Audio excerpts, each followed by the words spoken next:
All right, tick-tock, time to rock. How's everyone doing? Just want to wait a few seconds to make sure we're actually broadcasting live and that there are no technical difficulties. Let me know if you can hear me clearly. I see my face pop up on the screen. Looks like I'm live. Oh, you see this? I've been following the Christchurch attack today. I haven't been following any news with Tommy Robinson, but someone just said Tommy Robinson lost his case against fascist UK police. All right, yeah, I haven't been following that. I'll check that out afterwards. All right, so everyone says they can hear me. Robert, why don't you introduce yourself to anyone in case this is the first time they're hearing from you, and that way we can also simultaneously check your mic. Good evening, ladies and gentlemen. Robert Spencer here, director of Jihad Watch, author of books such as The History of Jihad from Muhammad to ISIS, The Complete Infidel's Guide to the Quran, The Truth About Muhammad, and 15 others. And what do you do besides that, Robert? What do I do besides that? Besides write books. Well, there's Jihad Watch, which is updated many times daily with news and commentary about jihad activity in the United States and around the world, and I bet you can tell I've said that before. And I listen to a lot of jazz music. Yeah, I've heard. And all right, well, guys, we're going live here to discuss the Christchurch mosque massacre in New Zealand. I heard about that. I was actually staying up late last night watching my kids, and that's when I saw the news starting to break. And at first, I don't know about you, Robert, but when I hear about a terrorist attack, I'm always wondering, until we actually have details. Always wondering, even if it's a random terrorist attack, if you start thinking, okay, is it a jihad terrorist attack, or could it be someone else? Because you do have Timothy McVeighs of the world and people like that. But even when there's a mosque attack, first thought is, okay, so someone went out and decided to kill a bunch of Muslims. But at the same time, it's also, well, I better wait until news comes in, because that could be a rival sect or something like that. Yeah, had to wait a while for news to come in, because at first, don't know what's going on. So, how do you react, Robert, when you start hearing that there's a terrorist attack? Well, of course, it's pretty much like what you said, David, that the first thing is I wonder if this is jihad activity. It's certainly possible whenever there's an attack on a mosque that it could be Shiites hitting Sunnis or Sunnis hitting Shiites. There are plenty of attacks of that kind in Afghanistan. And so I check to see if it is something that I need to report on. And then if it, as it turns out, in rarer cases such as this one here, then I know that what's going to happen is that I will be blamed. And so that takes the discourse into a different direction. And sure enough, of course, today the Council on American Islamic Relations, the Hamas-linked Muslim Brotherhood Front Group, had specifically blamed Donald Trump and also mentioned Pamela Geller and me as being responsible for this attack. The Shooter's Manifesto does not mention me or Pamela Geller. He does mention Trump and answers his own question about whether he considers Trump worthy of following as a policymaker and a leader by saying, "Dear God, no." So he's not really a Trump inspired by Trump or by me or by Geller. It's pretty clear, actually, that, well, he's some sort of nut, really, an eco-fascist, he calls himself. But anyway, the thing is that we will get into that more, I'm sure. But the first thing that the opposition does, that the pro-jihad forces in the world that want to destroy all opposition to jihad terror and Sharia oppression, the first thing they do is rush to blame people who criticize and stand up against those things. That's what they did. And so most of today I was working on a response to them. Yeah, so that is a good description if for your reaction to terrorist attacks. So if it turns out to be an Islamic attack, seems your thoughts are, well, I need to find all the details. And as soon as people start coming out saying that this has nothing to do with Islam, I need to show people the Muslim sources and what they actually say and how they do justify terrorist attacks. But that if it is anything other than an Islamic terrorist attack, then you have to brace yourself because it's going to be your fault somehow. Yes.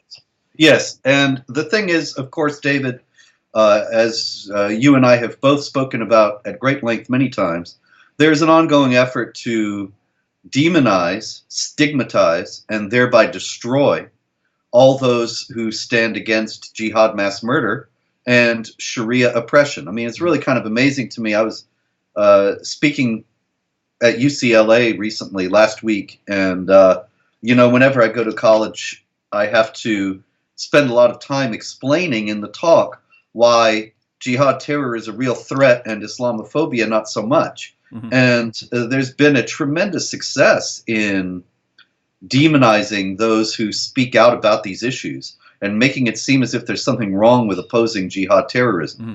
And then whenever there's an incident like this one, as horrific as it is, the forces of jihad in the West immediately seize on it and try to exploit it in order to shut down any discourse about jihad terror and to make it seem as if there's some sort of direct line between speaking against jihad terror and violence against innocent Muslims, which is patently absurd.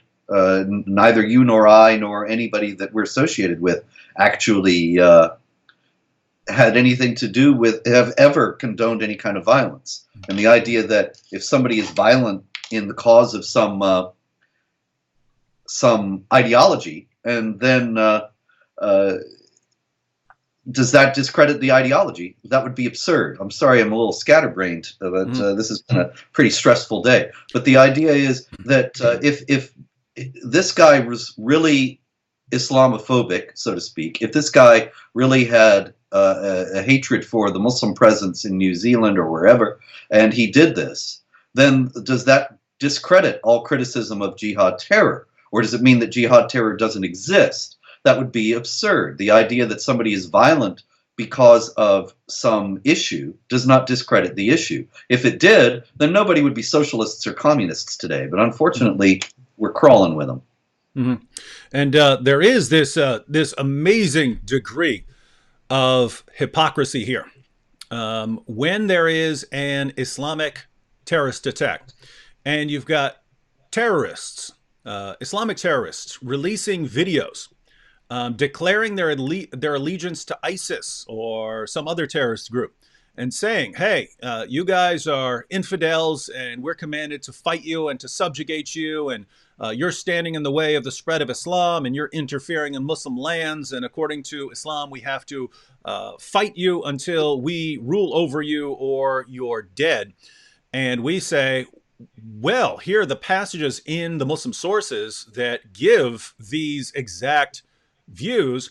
The response is, you bigots, there's no connection whatsoever between what these guys are saying and these crystal clear commands of Allah and Muhammad in Islam's most trusted sources. There's no connection whatsoever, even though we find these commands in the Muslim sources, and even though we have Muslims saying that they are aware of these teachings and that these teachings are the motivating factor in their actions, we're told, no, there's no possible connection, and the only reason you're seeing some sort of connection between someone carrying out a terrorist attack and Islam commanding terrorist attacks, the only reason you're seeing some connection there is because you're a racist.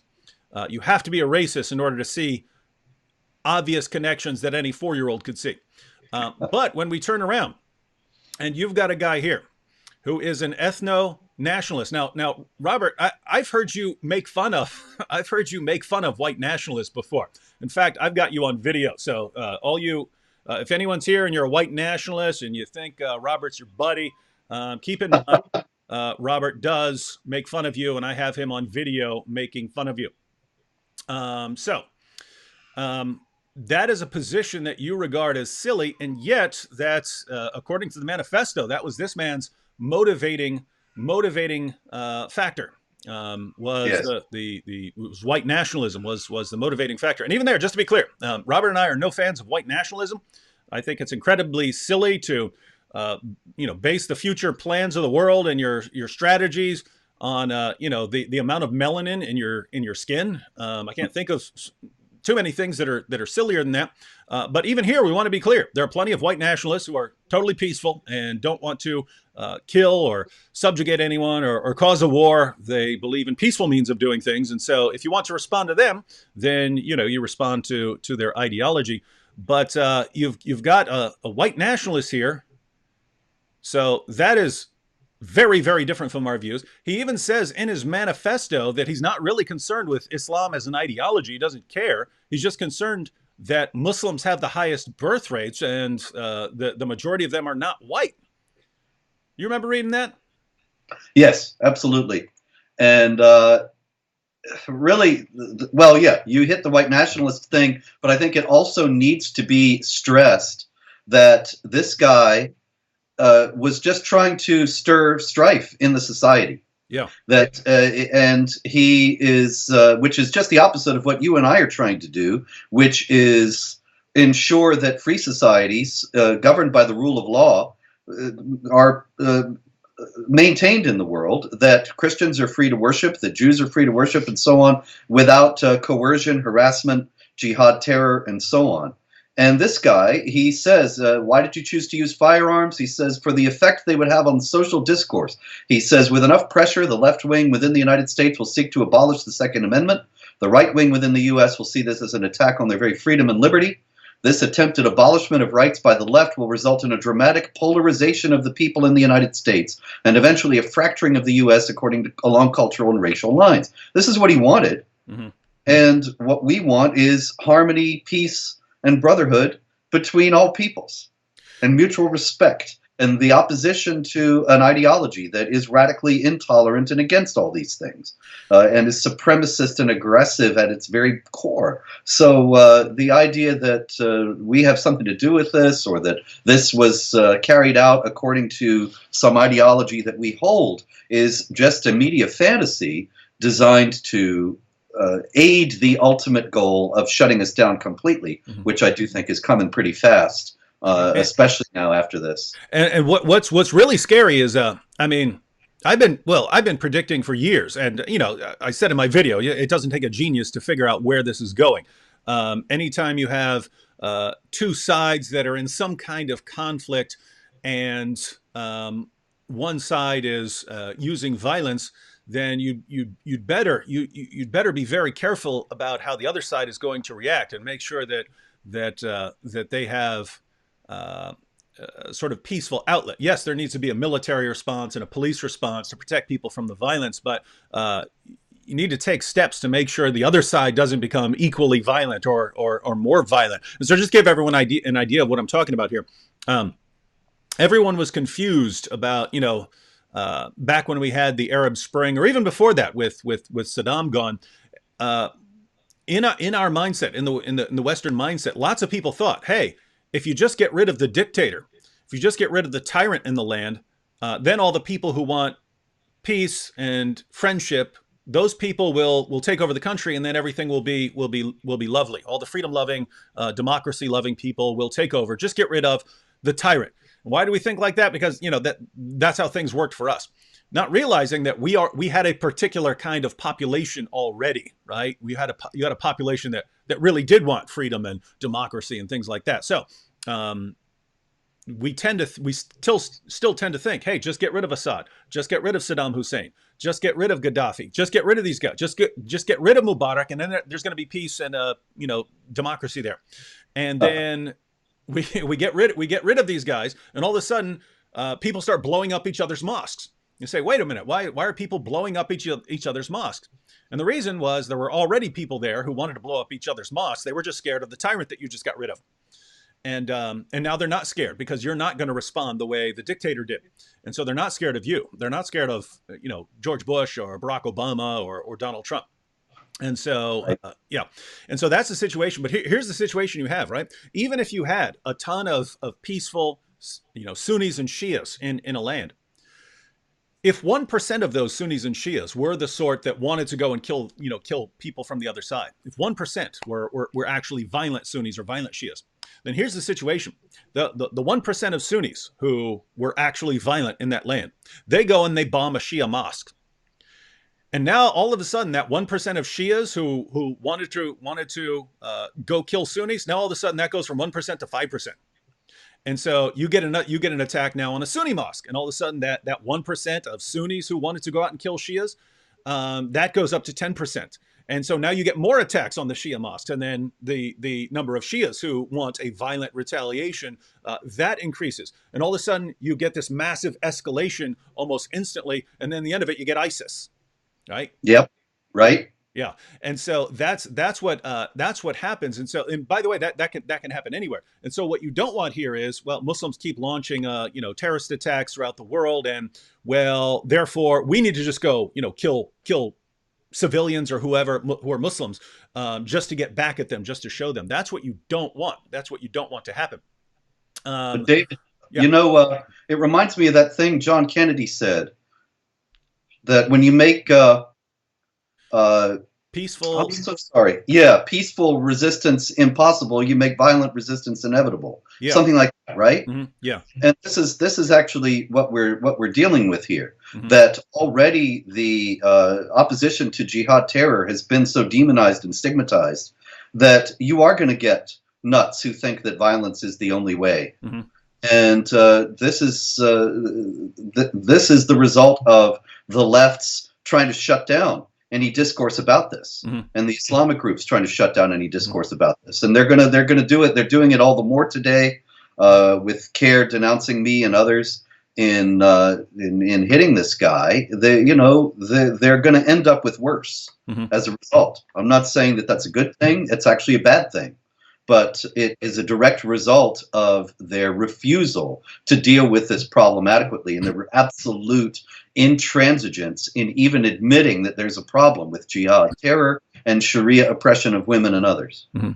Yeah. So here's how this escalation will. Here's what it's going to look like unless someone comes up with some brilliant strategies. But the situation is this.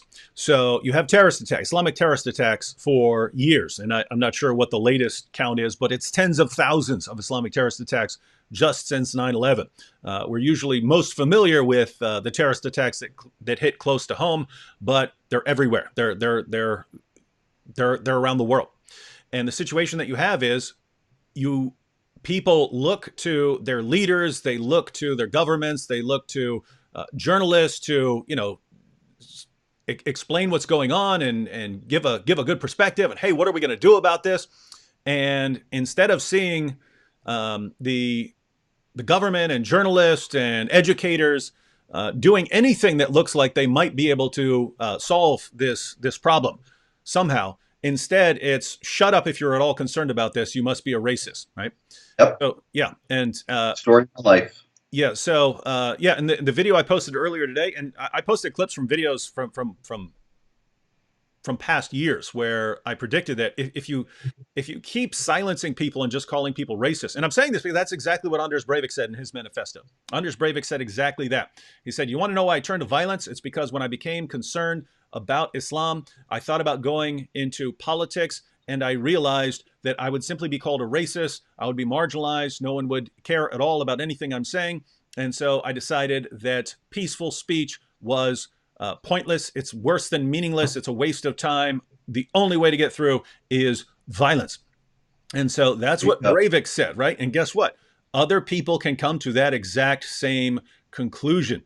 And so this is the terrifying spiral that we're in right now. I have to emphasize, it's caused by the left. Mm-hmm. It's caused by the left and the Islamic advocacy groups in the United States. It is not caused by me or Pamela Geller or you or Donald Trump. It is caused by the absolute stigmatization of any honest discussion of the jihad threat. Mm-hmm. It's caused by the Southern Poverty Law Center mm-hmm. and the Council on American Islamic Relations. They're the ones who were responsible for Breivik and their European counterparts, and they're the ones who are responsible for this guy. Mm-hmm. And so, just to be clear on that, if people aren't understanding what's going on here, when you have a violent attack, right? You expect the government to, protect you, to take steps to protect you, to make sure people aren't going to bomb you, to do things like that. You want to see your journalists and educators get to the truth of the matter and start getting to the bottom of these things, looking into the sources of the attacks and so on. Instead, all of these sources just call you racist for being concerned about the terrorist attacks, right? And you have people like me and Robert who still believe that there's an important discussion to be had, and that we can eventually solve our problem. Yes, just to be clear, you do need to respond to terrorist attacks with your military and police forces and things like that. So we're not just saying, hey, we'll go stand in a corner and talk about this. You need to respond to active terrorists and terrorist threats through government means and so on. But as far as the ideology of Islam, we still believe that you can deal with that ideology as an ideology. You can refute the ideology. You can undermine the ideology. So you can deal with the ideology peacefully. But what's happening is you are ending up with people who don't agree with us, who don't agree. Like they would view what we're doing right now as total waste of time. What are you guys doing talking? You should be out killing and slaughtering. That's what they believe, right? Why are they coming to this conclusion? Why are they coming to the conclusion that it's a waste of time? Well, they look around and they see people who criticize jihad and Muhammad and the Quran and the commands to wage terrorist attacks against unbelievers. They look at these people being deplatformed and so on, and they say, what's the point, right? I could go out and speak out. I'm just going to be shut down. I'm going to be silenced. I'll be deplatformed. I won't be allowed to speak. So it's all a waste of time. But I'm still concerned about my kids. I'm still concerned about the future. I'm still concerned about my civilization. And therefore, I need to act now before it's too late. And these are the guys who are going out waging terrorist attacks. So these are scary times because, again, the escalation is this, right? You have jihadis waging terrorist attacks, but now you have people who are responding, well, I'm going to go to your mosque and kill you. And then what happens? Well, now the jihadist recruiters and radicalizers who are going to Muslims saying, hey, you need to join our terrorist group. Now they say, look, you see, they're even coming into your mosques, killing and slaughtering people. You are not safe among them. You have to fight back. So now they use that to radicalize more people who go launch more terrorist attacks. And since speech is being shut down, people are being deplatformed. What happens? More non-Muslims conclude that they have to fight against violence with more violence, and so they go attack more Muslims. And then, what do you do there? What do you do? Just a horrifying situation. What you're going to end up with is just what this crazy shooter in New Zealand wanted: the fracturing of the U.S. along cultural and racial lines, civil war, all sorts of strife, rioting, killing in the streets, all sorts of things. And this is what's coming. I think that it's only a matter of time now. I fully expect that there will be a lot of pressure put on the social media giants and the other powerful forces in our society today, the controllers of the means of communication, to close me out, close out you, close everybody down who is talking about these things.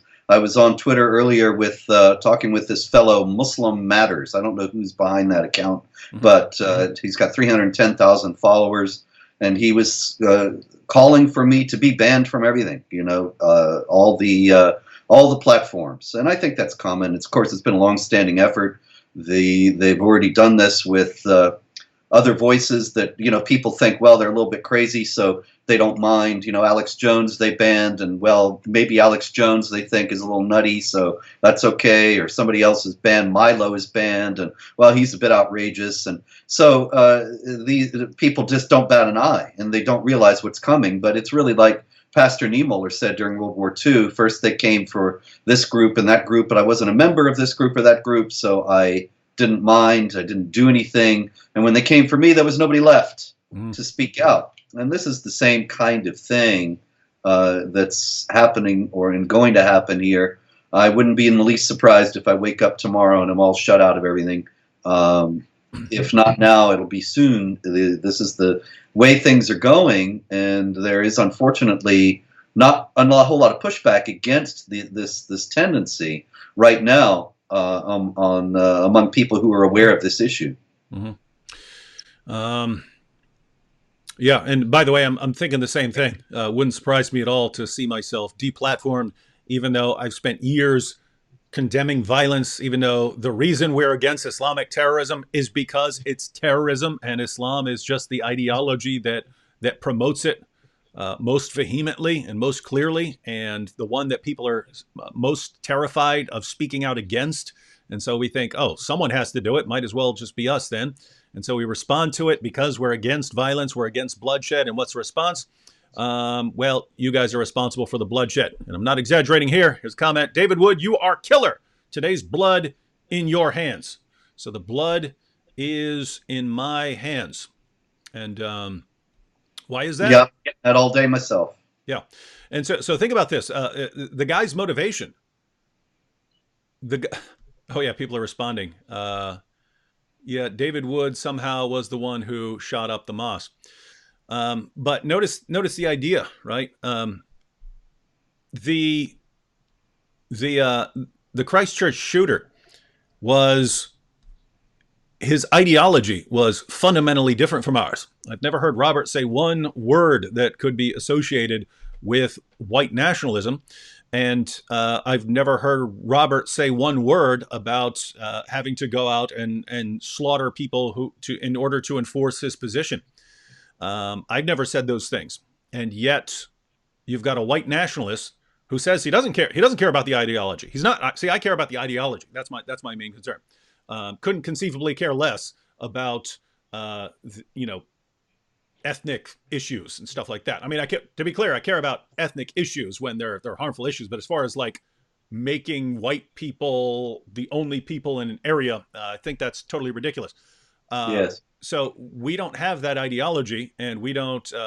We advocate peaceful means. So in what in what way did this guy get this idea from us? In what way would this guy go out here and kill because of things that we've said? And here's another comment. The main reason for today's attack is your spreading of hate and radicalizing Islam.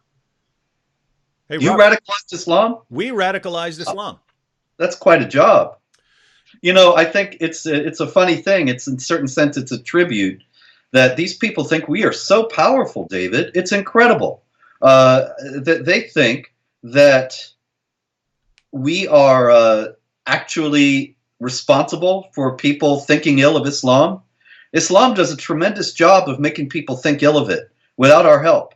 Nidal Malik Hassan and Abu Bakr al-Baghdadi and Osama bin Laden, and I could just name the Tsarnaev brothers, and I can name jihad terrorists for the next 30 minutes without repeating myself. There have been 34,000 lethal jihad terror attacks worldwide since 9/11, and they think that you and I are such skillful propagandists that this perfectly benign thing, this cuddly religion that teaches brotherhood and tolerance, everybody would love it, David, if it weren't for our nefarious powers. Yeah. It's astonishing the credit that they give us in this backhanded way. It doesn't have anything to do with jihad terrorism. Nobody minds that. Everybody knows it's a religion of peace. It's only when we come along and start saying, hey, Islam teaches kill them wherever you find them. And when you meet the unbelievers, strike the necks. Nobody cares about that. It's only when we point it out it's a problem. Mm-hmm. Yeah, it's think, because there are two possibilities here. If we're the ones who are as this gentleman says, if we're the ones radicalizing Islam, there are two ways we might have gone about this. One, we might go to Muslims and then say, Islam means submission. And since Islam means submission, that means, how do you submit to Allah? You submit to Allah by obeying his commands and the commands of Muhammad found in the Hadith. And so what does Muhammad command? What does Allah command? Well, that depends on where you are and what situation you're in. But at the end of the day, once you're in a position to wage jihad against unbelievers, then you are required as a Muslim to do that so that Islam can be the religion over everyone, dominating everyone. And so you don't, as a Muslim, get to reinterpret that. You are supposed to obey what Allah and Muhammad said. And if a Muslim agrees with us and says, 36. wow, Islam does mean submission, and so I do need to do what Allah says, therefore I need to obey the commands of Allah to violently subjugate the entire world, that's us radicalizing them. That's us radicalizing them. So that's one way we could There's one little thing radicalizing them. there, though, David. What's There's that? one little thing. Excuse me. Mm-hmm. The fact is, of course, as you and I very well know, Muslims don't learn about Islam from non-Muslims. Yeah, no, yeah. Muslims don't I'm never. respect non-Muslims in terms of their authority to tell them about Islam. Yeah, I've There was a never. guy a few years back. He's dead now, but he was one of the early propagandists of this theory on the internet. And I remember reading once he actually wrote that Hamas terrorists were reading my Mhm. books and articles and being radicalized as a result. Watching David Wood videos. Yeah, Yeah, exactly. I'm not familiar with a totally peaceful Muslim going to Robert Spencer and saying, "Wow, Islam does promote terrorism. I guess I'll go out and be a terrorist." So Yeah. that's one way we could have radicalized Islam. We somehow went and started these terrorist organizations by convincing Muslims that Allah means what He says and not something completely different.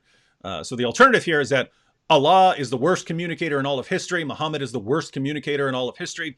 When Muhammad said that he has been made victorious with terror, he didn't really mean it. He was just a bad communicator. That's what I guess. I guess that's what true Islam is. And shame on us for telling people no. Allah claims to be perfectly clear, and you'd better believe him. So that's one possibility of how we radicalized Islam. The other way we could have radicalized Islam is if we're actually brilliant scientists who invented time machines and went back and inserted all of these teachings into Islam's most trusted sources. Yeah, So, I've gotten that one too, David. Professor Khalil Muhammad of San Diego State University, I believe that's where he is. This was many years ago, but he actually claimed he was writing an attack on me, and he said he actually claims that Muhammad married his daughter-in-law.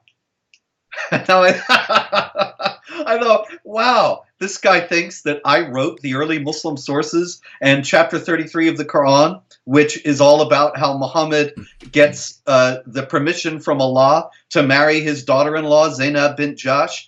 And this is something that he is, and this gives Zainab this marvelous distinction that she was married to Muhammad by Allah himself, whereas the others were married in earthly marriages. This is, it's amazing that he thinks I wrote the Sirat Rasulullah of Ibn Ishaq. I wrote the 33rd chapter of the Quran, maybe more of it. But of course, they rely on the ignorance of Westerners who don't know what's in the Quran and don't know what's in Islamic teaching. And they can't really believe that it really does have all these things in it. And so they think that they can just lie this brazenly and that we will be considered to be just hateful bigots who are making this stuff up. And actually, I'm sure that they're probably right. I actually remember another one, Hussein Ibish, the mountainous defender of Palestine. He, many years ago, was on a radio show with me, and I was saying that there's so much anti-Semitism in the Quran, and this leads to a lot of the hatred that the Palestinians have for Israel, and one of the reasons why there can never be a successful negotiated settlement. And I said, the Quran says that the Jews were transformed into apes and pigs, and Ibish actually said, the Quran doesn't say that. And I said, it's chapter 5, verse 59 and 60. And he said, it's not in the Quran. And then he actually wrote an article saying that this was not in the Quran. And I think that he's really counting on people not opening up the Quran and finding out what's really in it. And I'm sure that he was right, that most people just figured, oh, here's the Muslim who knows what's in the Quran, and here's this wicked hate monger who is making up things about the Quran. And this is, it's a very skillful use of, and extraordinarily brazen use of propaganda. Yeah, I call this the 99-1 rule.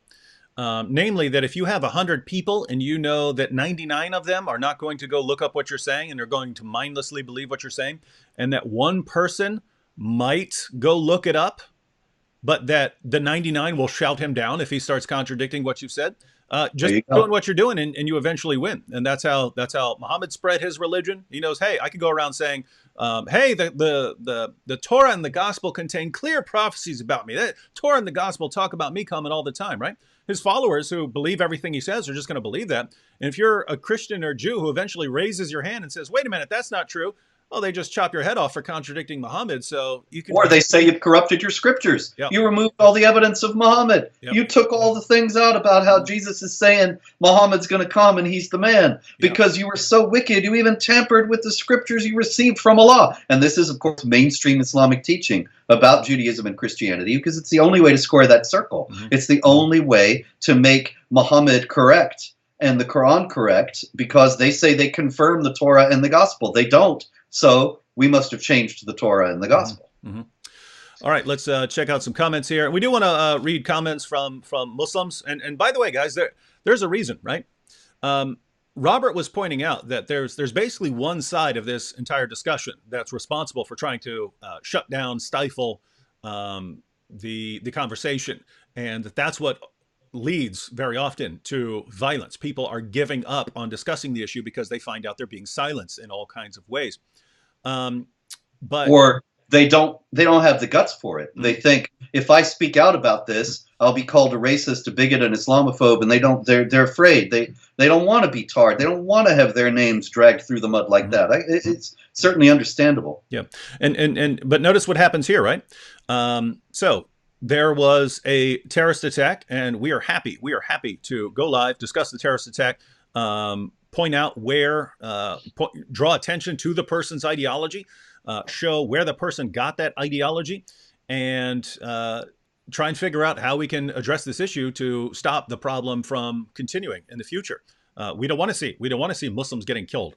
We don't want to see Muslims getting killed in mosques and so on. We don't want to see these things. So we do need to get to the bottom of that. So we're right here, and we are live, and people are free to raise questions and objections. Imagine that after an Islamic terrorist attack, right? Imagine Muslims getting on stage and saying, all right, guys, we are here. We want to discuss this. These guys, these terrorists, they claimed that they're doing this because of the teachings of Allah and Muhammad. So let's get together and get to the bottom of this. Let's go through our sources and see what our sources really teach. I would love to see that. But instead it's, hey, there was a terrorist attack today. Bunch of unbelievers were killed by people claiming to do it in the name of Allah. But we know that's not true. And anyone who says otherwise is a racist and needs to be deplatformed. Otherwise, we're going to get killed. Muslims are going to get killed. And that's what happens. And then people start rushing to silence people from talking about the Islamic terrorist attack. Well, no one's doing that now. No one wants to silence discussion of this now. Instead, they want to silence any discussion of Islam at all. Yeah. That's what's going on. All right. You point out an important thing there also, David, that's something that very often happens. Actually, it invariably happens. Mm-hmm. And I note it at Jihad Watch from day to day. Whenever there is a jihad terror attack and people are killed or some major plot that's uncovered, then the establishment media, the next day, it's inevitable, there will be stories about how the Muslims are the real victims of this attack. The mosque, the local mosque where the shooter attended or whatever, is bracing for a backlash of Islamophobic attacks, which of course never materialize. And we really have to be more solicitous of the Muslim community as a result of this attack. Mm-hmm. And so when Muslims kill non-Muslims, Muslims are the victims. Mm-hmm. And when non-Muslims kill Muslims, Muslims are the victims. It's always working in the way of justifying Islamic terror and turning a blind eye to it and demonizing those who call attention to it. Mm-hmm. Yep, sad situation. And for those of you who are here, and I know some of you are here who want that to continue. I know there are people here who want that interpretation of every event to continue. If there's an Islamic terrorist attack, if jihadis kill unbelievers in the name of Allah, you want to portray Muslims as the victims of that, just as in the attack in Australia, where Muslims actually are the victims. You want Muslims to be the victims in every case, because that allows you to silence critics. For those of you who want that, you might want to rethink that, because that's why you're getting these attacks on Muslims. So if you really don't want Muslims to be killed, you should be taking steps to make sure that people still believe in discussing ideologies peacefully and not giving up on any sort of open, honest discussion or criticism or even mockery or ridicule. Right? Keep in mind, people who think, oh no, if they mock me, if they mock my religion, that's the end of the world. No, there are worse things than mocking your religion, namely going on a killing spree. So. Yeah, if you get really, really concerned about an ideology and you really, really don't like it, Well, make fun of it then. Make fun of it then, but don't go on a killing spree. All right, Robert. Now here's an objection from Salmon Player. Okay. So this is a Muslim objection. He said, David, Muslims had half of the world in their hands for centuries, including Israel. If the Quran says, kill every Jew, even those that hide behind the stones, then how come that Robert is alive? So how come Robert is alive? So let's start with the most obvious problem here. Robert, are you a Jew? I am not. I Okay. do not have that honor. Yeah. Now, have you ever claimed that the Quran orders Muslims to kill every Jew that they get hold of? Quran does not say that. I've The Quran never says to kill every Jew. Neither do the Hadith. Mm-hmm. And so, so notice this is a misrepresentation. We hear this all the time, right? Because yes, straw man that is so often invoked that people. I can't tell you if I'd be a rich man if I had $1 for every time somebody said to me, "The Quran does not say kill all the non-Muslims," and you are wrong to say the Quran says kill all the non-Muslims. It never said this. It doesn't say that. Yeah, there's. I've been wanting to make a video because I watched a clip of Yusuf Estes, convert to Islam, who's a Muslim apologist now. There's an honest man. Yeah, Yusuf Estes. It even put the question on the screen. The question on the screen was, does the Quran advocate violence towards Jews and Christians? Now, would you say that the Quran advocates violence towards Jews and Christians? Certainly, absolutely. Chapter 9, verse 29. Fight against those who do not obey Allah and his messenger, and do not forbid what he has forbidden, even if they are of the people of the book, Jews and Christians, until they pay the jizya with willing submission and feel themselves subdued. That is clear incitement to violence against Jews and Christians. So we would say that, but here, this was, I think this was on the Dean show. And so that's the question that popped up. And Yusuf Estes responded, just as you pointed out, with the straw man. He says, okay, so people say, why does the Quran command to kill all Jews and Christians? Well, let me go ahead and respond to that. Nowhere does the Quran say kill all Jews and Christians. And he proceeds to pretend that was the actual question that was asked. And so it's not surprising at all for people like Salmon Player to say, oh, okay, you're saying that the Quran says kill every Jew. And then he goes on to say, even those that hide behind the stones. Now, he's confusing what's in the Quran with what's in the Hadith there. What is he referring to without actually knowing what his sources say? What is this with killing those even that hide behind the stones? Well, that's the Hadith. It's in Sahih Muslim. It's in Bukhari. It's repeated many times. It says that the Muhammad says the end times will not come until Muslims kill Jews. And the Jews hide behind trees, and the trees cry out, "Oh, Muslim, there's a Jew hiding behind me. Come and kill him." Except the Garkad tree, which is the tree of the Jews. And there's, of course, as you know, a lot of wonderful absurdities about this, with Muslim spokesmen saying the Israelis are all planting Garkad trees in their yards to ward off this happening. And I just recently came across an imam preaching about this and actually saying that a prime minister of Israel had said, he didn't name which one, had said that this, yes, of course, we know that hadith is true, but we're just trying to prevent it from happening. But it doesn't say Muslims will kill all the Jews. It says that Muslims can help to bring on the end times by killing Jews. The end times will not come until Muslims kill Jews. So that's a hadith about the end times. As far as what the Quran actually says, the Quran encourages Muslims to fight against Jews and Christians until we are subdued, until we become dhimmis, until we acknowledge our inferiority and pay the jizya. Is that an accurate representation of what we claim that the Quran says? Yes. Okay. And this is something that we see working out throughout history.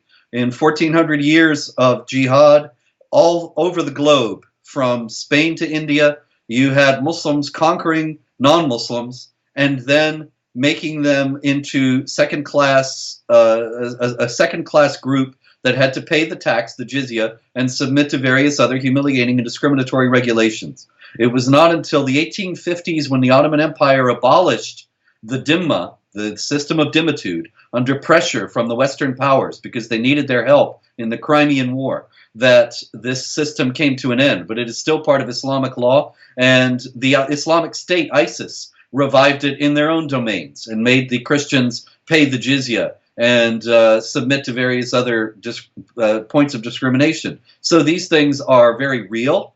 We didn't write them, we didn't make them up, but they do not amount to killing all the non-Muslims. So the question, as this fellow has about if the Muslims had half of the world in their hands for centuries, they didn't kill the non-Muslims because they were subdued, they were submissive, they were paying the jizya, they were a source of income for the Muslims, and consequently that was not right. Muhammad even says, "Don't kill them," because they're a source of the livelihood for the Muslims. So Salmon Player, basically the situation you have when Muslims are able to subjugate Jews and Christians, force them to pay. They're your source of income, right? That's your revenue. Why would you want to kill Jews who are paying you money? Why would you want to go out? Yeah. Why would you want to kill a bunch of Jews who are giving you money on a regular basis? And Robert, if I recall correctly from your amazing book, The History of Jihad, as new Muslim rulers would arise in areas, if they were in an area where they thought that Jews weren't behaving as good subjugated people, if they did not really understand their inferiority, wouldn't new Muslim rulers come up and start cracking down on the Jews and saying, "Hey, you guys aren't understanding who's really in power here"? Yeah, absolutely. The most notorious incident was in 1066 in Granada, in wonderful, tolerant Muslim Spain, where one of the Muslim rulers, who was not following Islamic law, he appointed one of his friends, who was a Jew, to a position of power in the city. And the Muslims in the city were then incited to violence and killed 4,000 Jews in Granada, because the people doing the inciting, they knew that it was against Islamic law for Jews to hold authority over Muslims, that this ruler should not have appointed the Jew into a position of power, and that the Jews had to be killed because they were forfeiting the dhimma. They were not obeying the command to submit and feel themselves subdued. And so this is something also that happened in Egypt in the 17th century, and so on, that there were Muslim rulers, visitors who came from North Africa, a little farther west of Egypt, and went into Egypt and were appalled that the Jews and the Christians were not being mistreated sufficiently. They had too many rights. And they called upon the Egyptian rulers to redress this situation. And so that is something that recurs throughout Islamic history, that there are periods of laxity, periods of tolerance where the non-Muslims are not suffering sufficiently, and then there are other Muslim hardliners who come into power and make sure that they do. Because after all, as the Quran says in chapter 9, verse 14, fight them and Allah will punish them through your hands. So the Muslims are the executors of the wrath of Allah on earth, and it's their responsibility to make sure that the non-Muslims are suffering. All right, so Salmon Player, I hope that answers your objection, which was flawed in almost every possible way. Yeah, so and Salmon Player, just keep in mind, there's a situation where we just had a terrorist attack, right? There's bad stuff going on in the world, and the inclination to just go out and blame anyone who criticizes Islam is silly. Just as it's silly. Although I'm not aware of anyone who does this, but after an Islamic terrorist attack, if someone were to start going out to random Muslims and blaming them for things, well, you agree with the ideology, so you're responsible for the terrorist attack, or you preach Islam and Islam leads to terrorist attacks.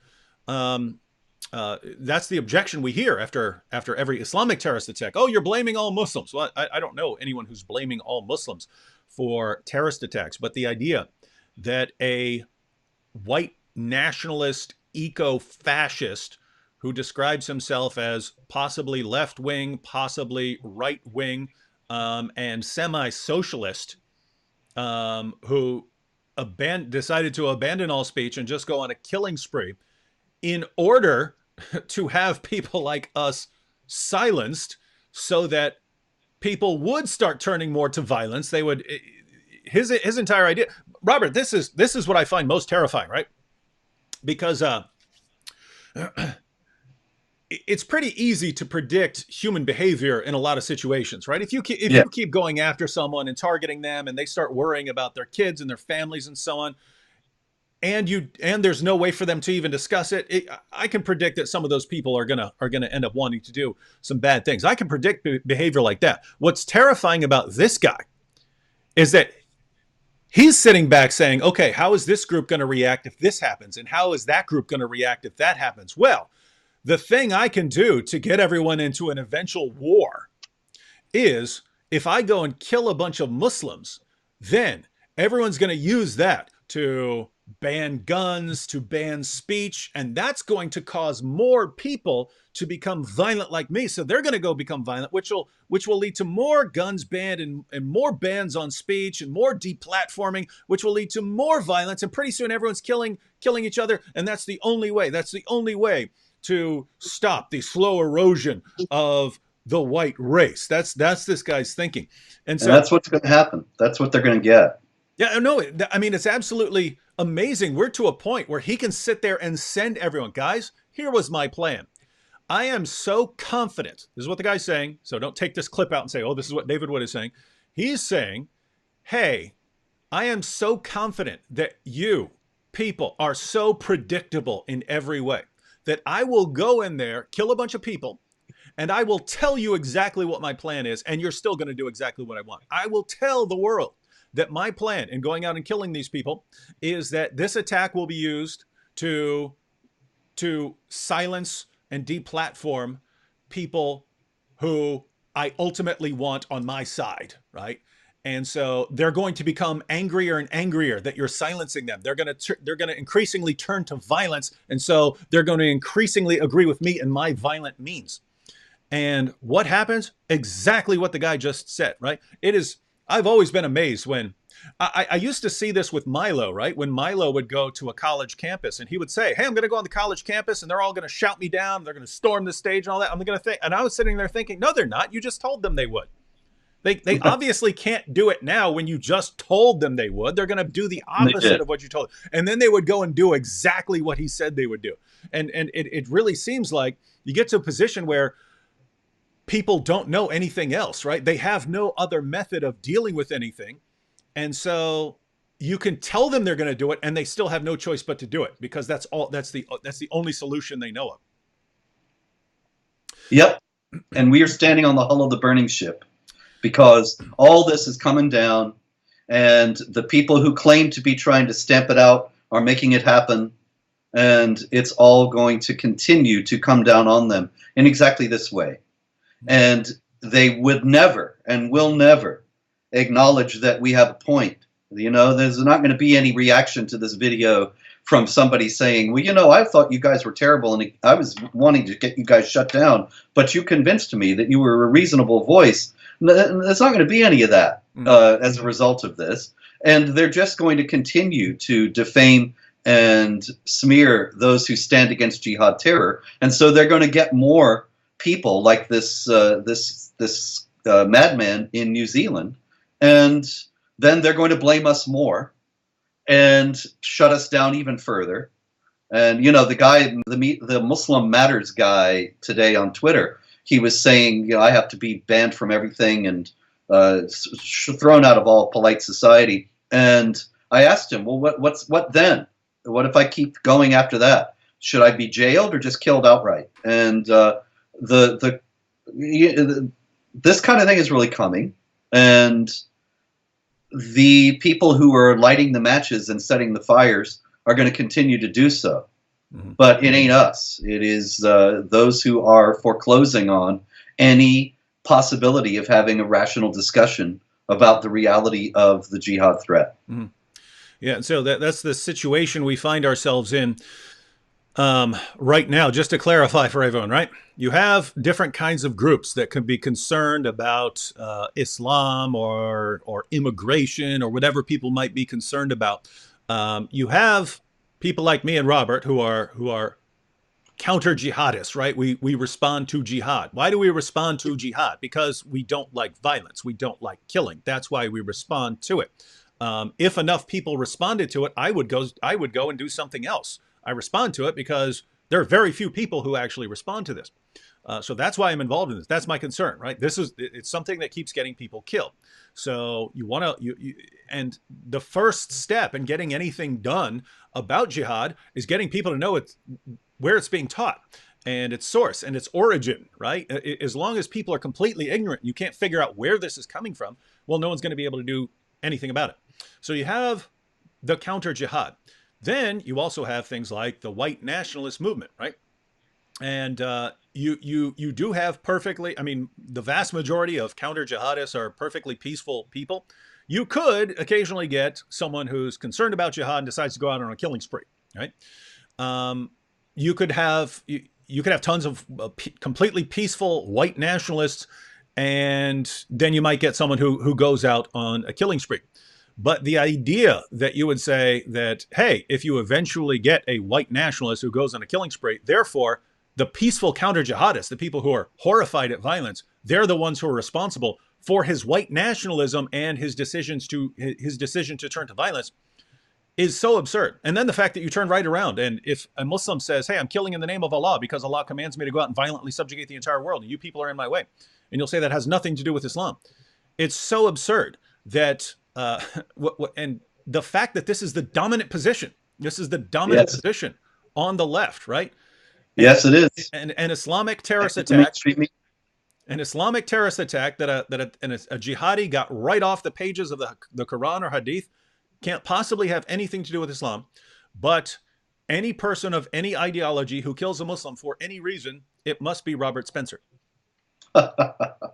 Yeah, it's silly, it's absurd, it's ridiculous, but this is the situation that we're in, and I wonder what these people think. Their end game is becoming increasingly obvious. That if everybody who resists jihad terror, everybody who nonviolently says we need to have legal, constitutional, rational responses to the jihad terror threat, if everybody who says that is shut down, is defamed as a racist and an Islamophobe and discredited and silenced, deplatformed, and so on, then the jihad will advance. There will continue to be jihadis who will continue to kill people, and there will be nobody who has the courage to oppose them, because everybody who is opposing them has been silenced and destroyed. And so the jihad will advance unopposed and unimpeded. And as I kept asking the Muslim Matters guy today, is that your end game? Is that really what you want? Because if it isn't, then there has to be some rational response to the jihad threat. But that's what we have been offering all these years and have only been defamed as a result of it. Yeah, and just sad situation. That, I mean, think about it, guys. You have people who are concerned about Islam. That's just a fact. And that concern doesn't come from us. That comes from things like terrorism.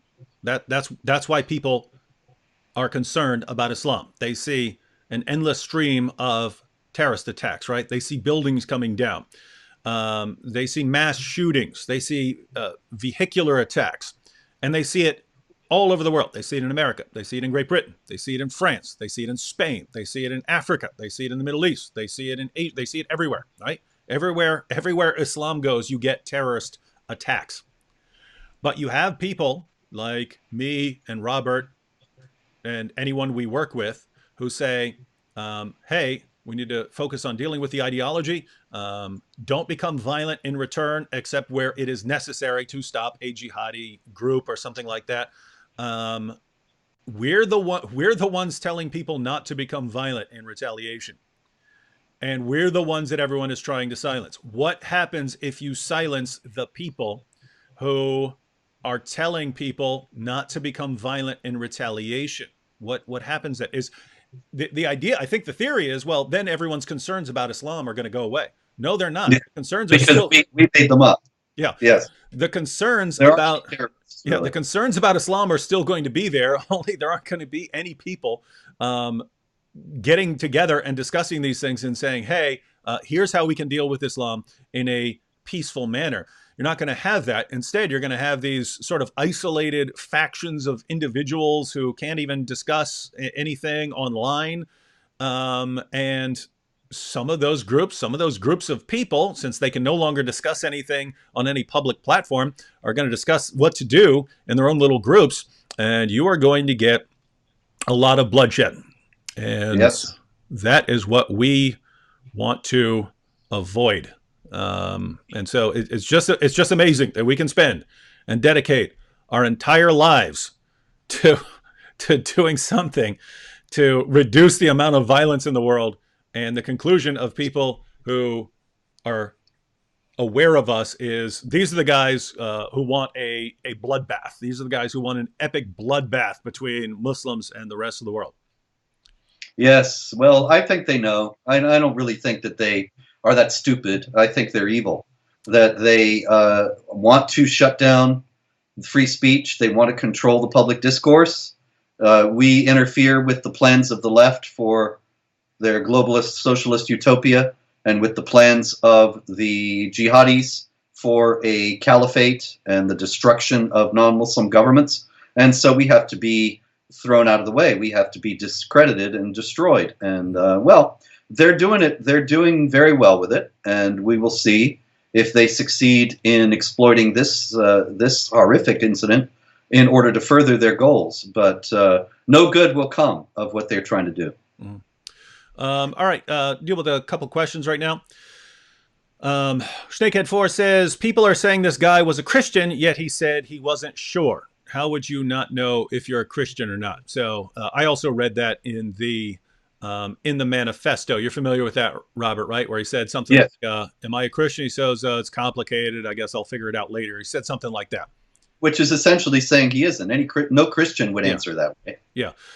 Just like a Muslim wouldn't answer that way. So Exactly. I think the idea there is maybe I have some sort of, cultural Christian background where I'm from a Christian area, because that is what I've heard atheists refer to themselves as cultural Christians and things like that. So you say, are you Christian? Well, it depends on what you mean. No, I don't actually believe it, but I've been influenced by it or something like that. But Yeah. I mean, at the very least, even if this guy had said, I'm a Christian, I am doing this in the name of Christ. Well, you would have to be a severely delusional Christian with a lot of problems to think that you were doing that in some consistent manner with Christianity. Robert, are you familiar Yeah, with? you know, David, if I might add, it's ridiculous. Even if he says he's a Christian, which he doesn't, it doesn't matter because there is no justification in any Christian teaching for doing this. And so it would be rather like it's kind of a reverse that this guy's even wondering if he's a Christian. It's a reverse of what we always get, that Muslims scream Allahu Akbar and commit violence in the name of Islam and in accord with its teachings, and we're told it has nothing to do with Islam.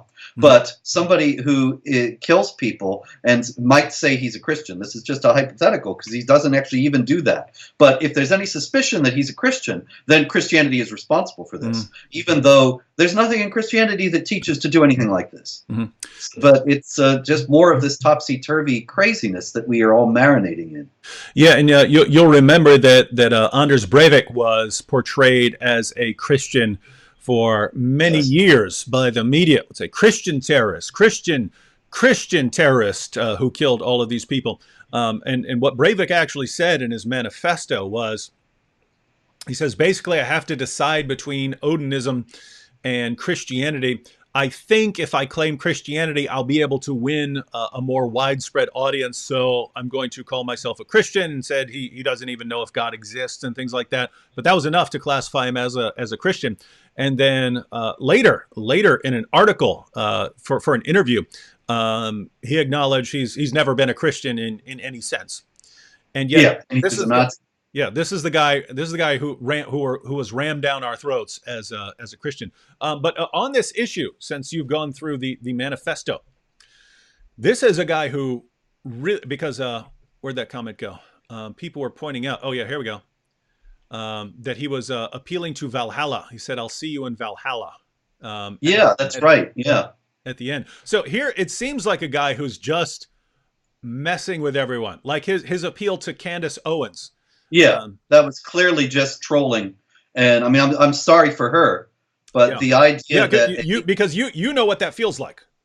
oh yeah, I Yeah. certainly do. Mhm. But the idea that this deranged, violent white nationalist is inspired by a nonviolent black conservative, it's absurd on its face, and it just shows how deranged the left has become that anybody is taking it seriously. Yeah. So here's a guy who is obviously, and I mean obviously, messing with everybody, saying, well, he's right wing depending on your definition, and he's left wing depending on your definition, and he's a socialist, and he's this, and he's that, and going down the list of, he's basically got something in there that anyone who hates anyone can point to and say, aha, this guy represents you, right? And so he's putting all of these things together, but apparently during the shooting, he was yelling, "Subscribe to PewDiePie," right? Knowing that that's going to get a big reaction. And then in his manifesto said that the person who influenced him most on these issues was Candace Owens. And if you're not familiar with Candace Owens, she's basically someone who mainly tells Black Americans that they shouldn't have this undying allegiance to the Democratic Party.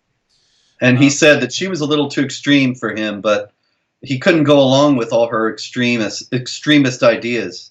now, It was obviously just pulling everybody's leg. mhm. But you're right. He praises Trump and then he slams Trump Mm-hmm. in successive sentences. And so, of course, the establishment media says he's a Trump follower because they hate Trump and they want to destroy him. But it's clear this guy. There's no coherent manifesto here. He was just he is clearly just wanting to increase the strife in the society, and of course, he's succeeded very well. Mm-hmm. Oh yeah, Jozo, and this really goes back to the fact that he can tell people all of this. He can say, "Here's exactly what I'm doing, and here's how you're going to respond, and here's how I want you to respond," and then people will do exactly what he says. Yep. Absolutely amazing. Jozo said he said he's not conservative. He trolls with Candace. He was a white racist. So I think he's Oh, clearly. and Oh, go he ahead. admires China. China is his favorite country. So Yep. China, of course, probably because of its authoritarianism, but certainly not anything having to do with American conservatism or anything of this kind. Mm-hmm. But of course, the media sees what they want to see. All right. Looks like we need to deal with someone here. What we got? Dr. Sanguine Sunrise says, David Wood, as inspired by your words as I am, as in awe of your theological knowledge that I am, I feel your approach is erroneous. It is tantamount to willing capitulation. How's that? I don't get it. I think what he's, well, I think this is a person who believes that the only response is a violent one, that we would have to go out and massacre Muslims or something like that. And Well, therefore, then we should utterly repudiate Dr. Sanguine Sunrise and rebuke him and tell him that he is going down an evil path that can bring no good to himself or to anybody else. yeah. So, yeah, guys, why do you think you cannot deal with Islam as an ideology? I remember 10 years ago, 12 years ago, it was very rare to see vocal ex-Muslims, right? There were not a lot of vocal ex-Muslims a little over a decade ago. Now they're everywhere. They're all over Twitter. They're all over YouTube. Ex-Muslims like the apostate prophet, like Abdullah Samir, both of whom will be with me in a little while on more live streams tonight. But uh, now everywhere, there are entire communities of ex-Muslims. Why? How did things change that fast? Well, the situation you've had is for 14 centuries, Muslims have been isolated, have been insulated from hearing criticisms of Islam or from hearing a serious presentation of alternatives to Islam. And if you do that, and you're in an environment where any sort of disagreement with the prevailing Islamic authority will get you killed, you're not going to get a lot of people leaving. You're not going to get apostates when being an apostate will get you killed. So that's one situation. Now all of a sudden you have lots of Muslims in the West, and you have the rise of the internet, where now Muslims, even in these areas that are still dominated by Islam, even Muslims in Saudi Arabia and Pakistan and so on, are now quite aware of many criticisms of Islam.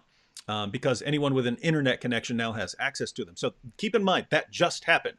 That opportunity for Muslims around the world to hear actual facts about Islam that aren't filtered for them by their leaders, that's new. That's brand new. The other thing that happened is for 14 centuries, critics haven't had the Muslim sources. There are rare exceptions, but certainly not where you can go on and get the Muslim sources on the internet. Sahih al-Bukhari and Sahih Muslim were translated in like the 80s or 90s, right? So this is, and those are the main sources. You've had more sources translated since then. So this is actually the first generation of people who can reach Muslims around the world, anywhere where there's an internet connection. And we're the first generation that has open access to their sources to go and refute their ideology. Why, in the name of common sense, would you think, nope, you just can't refute their ideology, it'll never work? Why would you think that? It's never been tried. And before you go out advocating a global bloodbath of 1.6 billion people, you might want to rethink that. You might want to think, oh, maybe we should try and refute it as an ideology. Because, Robert, I think like this: if you've got all these ex-Muslims coming out and things like that, and it's in an environment where the entire political front is telling them Islam is wonderful, and all of Hollywood is telling them that Islam is wonderful, and the entire education system is telling them that Islam is wonderful, and journalists basically everywhere are telling them that Islam is wonderful, and they're still realizing that Islam is false. Just imagine what would happen if everyone could suddenly be honest about Islam and people could talk about the history of the Quran, and you could be on nightly news programs regularly talking about jihad and the history of Muhammad and the history of the Quran. I don't think Islam would be anywhere near the threat that it is now if we could just talk openly about this. Indeed, you're absolutely right. Well, my experience has been very similar to yours, that I've encountered many Muslims who've told me, or ex-Muslims who've told me, that they began to study the Quran, they began to research, sometimes even to refute what I was saying, and they found out that it was true and left Islam. Yep. There was a blogger, Samir Parker. He had this response to me online for quite some time, supposedly showing that everything I was saying about Islam was false. And then one day, without any warning, he scrubbed his website and left a note there saying, I realized that Spencer's right, and I'm leaving Islam, and I'm closing down this website. And the fact is that he just did not realize that these things were really in the texts. But when Muslims do, Muslims of goodwill, many times, they will turn against terrorism and turn against jihad violence and Sharia oppression and renounce the whole thing. So yes, it is possible to have a peaceful, nonviolent, open discussion about these things that will lead to people being less violent and less inclined to endorse violence. And so foreclosing on that discussion is extraordinarily unwise. And it's like lighting a fuse on a powder keg. There's only going to be violence as a result. Yeah, so here's the situation, right?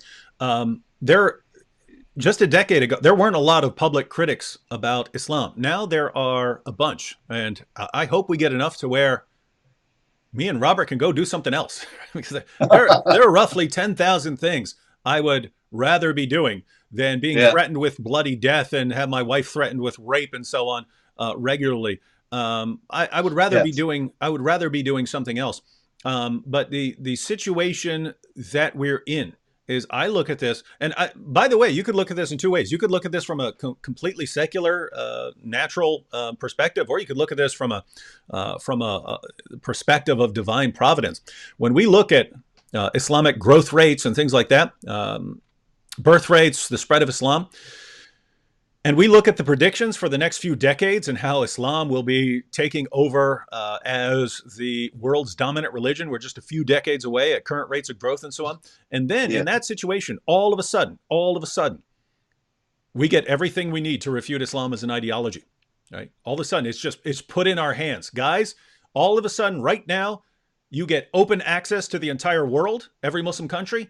And at the same time, you get all of their sources so you can refute all the nonsense that their preachers have told them all their lives. Here it is. It's in your hands. You could look at that and just say, wow, what a coincidence. You could look at that and say, wow, maybe God is giving us an opportunity to do something amazing here. Either way you look at it, I don't know why you would not want to sit there and at least try to deal with things peacefully, right? Because keep in mind, if you're set on an epic bloodbath, then you could always do your epic bloodbath later. At least try to deal with Islam as an ideology, because as Robert was pointing out, when Muslims leave Islam, which we see over and over again, they very often become very effective critics of Islam. And this sort of thing is snowballing. This sort of thing is snowballing, right? The more critics of Islam that you have, especially those who come from an Islamic background, the more people they influence to leave Islam. And so 10 becomes 100, and 100 becomes 1,000. And if you get enough critics of Islam around the world telling people the facts about Muhammad, even people who still remain Muslims, right? So you're going to have people who leave Islam. Then you're going to have people who remain Muslims, but even if they remain Muslims, they're gonna have their doubts now once they learn, the actual history of Muhammad and the actual history of the Quran, and they realize, wait a minute, the things my imam told me all my life, those things are completely contradicted by my sources, and so my leaders have been lying to me my entire life. Even if they decide, I'm still going to be a Muslim, they're gonna have their doubts, and they're not exactly going to be the sort of people who are going out waging jihad for Allah. But even the people who remained absolutely devout, convinced Muslims, they're going to realize, hey, we are not in a position to take over the world right now, because we've got tons of people who've left. You've got tons of people who don't want to fight, and we're just not in a position to be going out waging jihad. In other words, those guys will tend to stand out more. The more radical Muslims, those will stand out more, and you can deal with those. So the idea that we're advocating capitulation by saying, hey, you can do this peacefully. You can respond to this ideology peacefully without going on a killing spree. My goodness, how long have we been standing against Islam to be called capitulators? There's just so much craziness, David. Yeah, it's a capitulator in you. Yeah, that must be it. There's just so much idiocy in this world, I tell you. It just makes my head spin sometimes. I do sometimes think about the passage about God making them believe a strong delusion, and I think, man, we sure live in those times. People believe the craziest things, and one of them is, of course, that Islam is a religion of peace that has nothing to do with terrorism, and the real problems are those who call out Islamic terror. But of course, there are many others. We could be here for hours going through all of them. Mm-hmm. Here we go. Another question. We're gonna sign out here in a few. But someone said, so David, the option you've chosen is basically waiting for Islam to be completely exposed to Westerners. His solution was basically speeding up this process. Why do you think your solution is better? So talking about the, I think he didn't. The shooter. Yeah, the shooter didn't speed up the process of people awakening to Islam. The shooter has made it more difficult, and I'm sure it's going to get a lot more difficult in the coming days, to speak in the public square about the jihad threat and about the oppression that Sharia codifies. These things are going to be stigmatized, already are being stigmatized, as being something that incites to violence, and consequently have to be forcibly shut down. And there will be forcible shutting down of those who speak about these issues. And so the idea that people know more about the jihad threat because of this guy, it's just the opposite. People will be less inclined to hear about the jihad threat because of this guy. Yeah, so if this guy is successful and he actually shuts down speech and more people turn to violence, he could speed up the process in terms of the bloodbath that he wants. Yes. Yeah, he could speed up that process, but I think a peaceful solution that actually works would be better than that. By the way, I'm kind of disturbed about how many people over here think that's just a silly idea, the idea that you can respond in any other way than violence. So here's Jane saying, what does Robert think about the likelihood of that optimistic view? So Jane may be saying, what you actually think. But just to clarify, guys, what I'm saying is, those of you who are advocating violent bloodbath, right, as the only alternative, well, if a peaceful solution does not work, you'll still have your opportunity to go on your killing sprees, ladies and gentlemen. I'm saying, why would you not try, knowing that we are the first generation that even has an opportunity to deal with this peacefully? Why would you Yes. not at least want to try it? What do you think, Robert? I think that it's absolutely true. It cannot be emphasized enough, David, what you're saying about how this is the first time this has ever happened.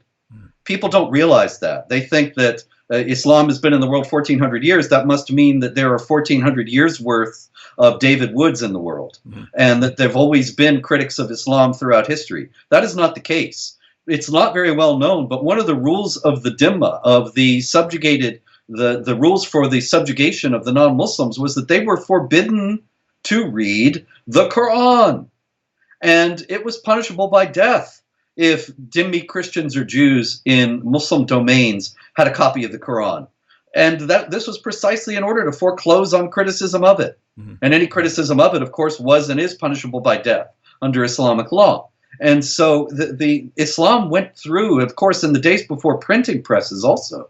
This made it nigh impossible for non-Muslims to own a copy of the Quran, and very dangerous for them to do so.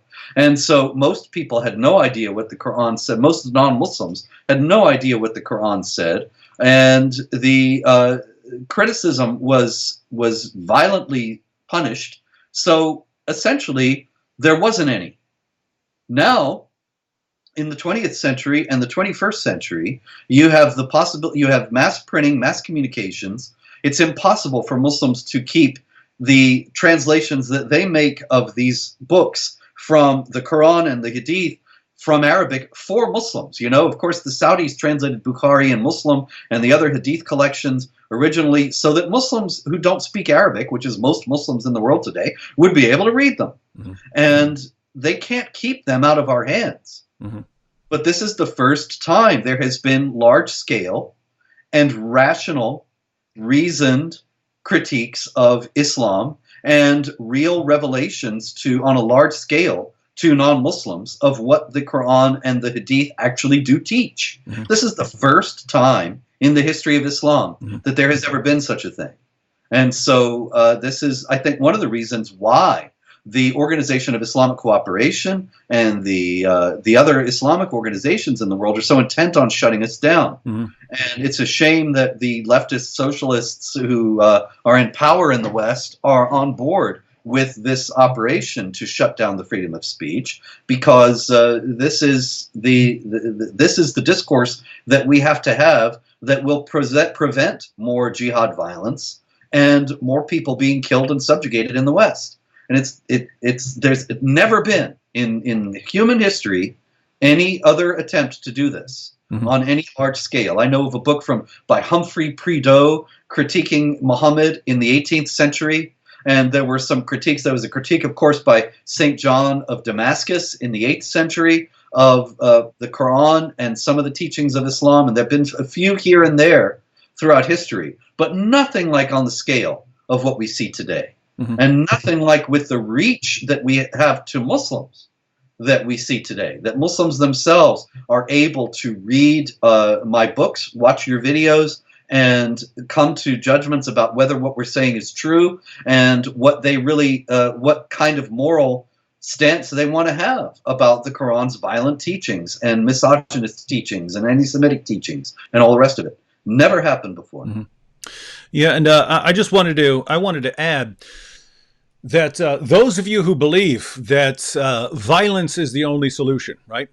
I'm assuming you would agree that a couple of random people, like the Christchurch shooter, that's not going to solve your problem, right? I hope you don't think that a Breivik here or this guy there, I hope you don't think that that's going to solve your problem, because that would be ridiculous, right? What you're really thinking is the entire West rises up and goes on a killing spree. That's what you're assuming, right?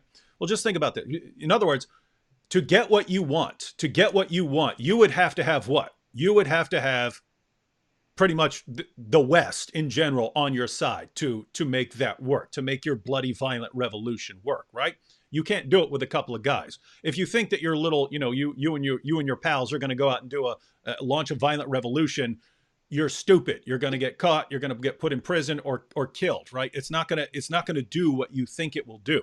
So the only way you could even think about getting this to work would be that most people agree with you and your plans, and you get the government on your side and the military on your side and all these things, right? That's what it would require. So that's your end game, right? That's what you're aiming towards.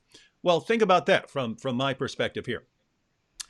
If you're going to get everyone on your side and you're going to get the government and everyone else on your side and they're all going to agree with you, why would you just not use that opportunity to refute Islam?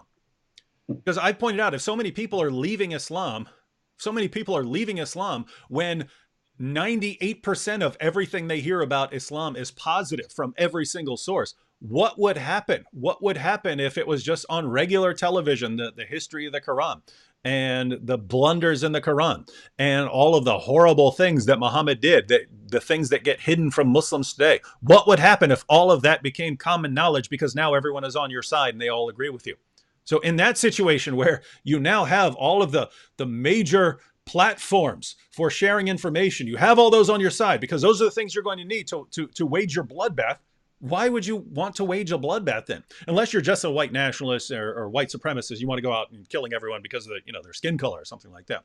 But as far as if Islam is your concern, Islam can be refuted. It can be refuted.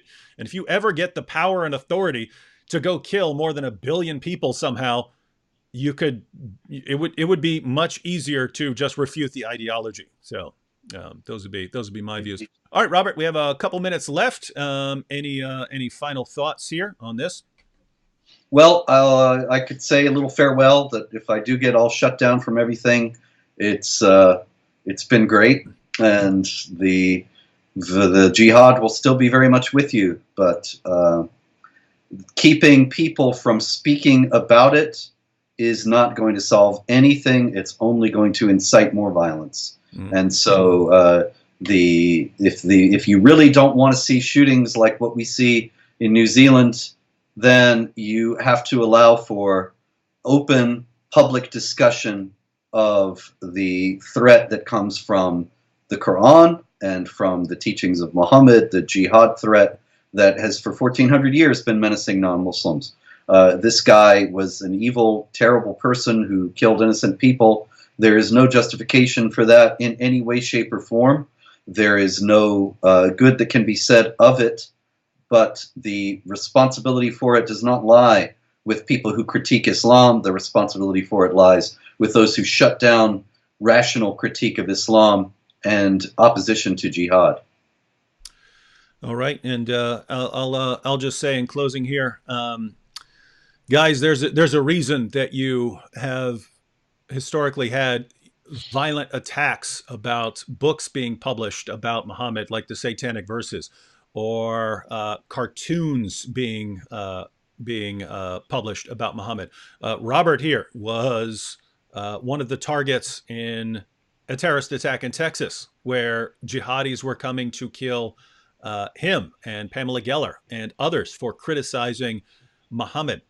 And there's a reason for that. And the reason is many Muslims themselves realize Islam cannot withstand criticism. And so if you know that even the Muslim leaders themselves understand that Islam cannot withstand criticism, why would you think, hey, let me just turn straight to violence and not focus on this criticism that even the Muslim leaders themselves are extremely worried about, extremely concerned about. So think about that. And as far as the time that we're in right now, this is a really rough time. This is a rough time to be in because there's a lot of people that died. They were, even though we disagree with their prophet and so on, these are people who were in a mosque and got gunned down by a guy who's just trying to increase the division. So if you know that's what he wants, he wants to start an uproar. He wants everyone attacking each other in the aftermath of this attack. Don't fall for it. Don't fall for that. If you have an opportunity right now to, talk to a Muslim and be friends with a Muslim, do that. Or anyone else, leftist, whatever position you're on, if you can, get along and talk about this with someone. But what you don't want to do is let someone use this for their own agenda, right? Don't let someone use this attack to say, this is why we need to stop all of this, or this is why we need to shut this person down. Be very wary of people who are using attacks like this to for their own agendas, right? So yeah, just, let's all try and get along. In fact, I was going to post some very very savage criticisms of Muhammad this weekend. I'm even going to put them off for a couple of days. I'll put them off till next week, just so people can focus on trying to understand these issues and get to the bottom of things uh, without shutting down speech. So thanks to Robert for joining me for this and having his input. And I'll be live again in half an hour with the apostate prophet to discuss this further. God bless everyone.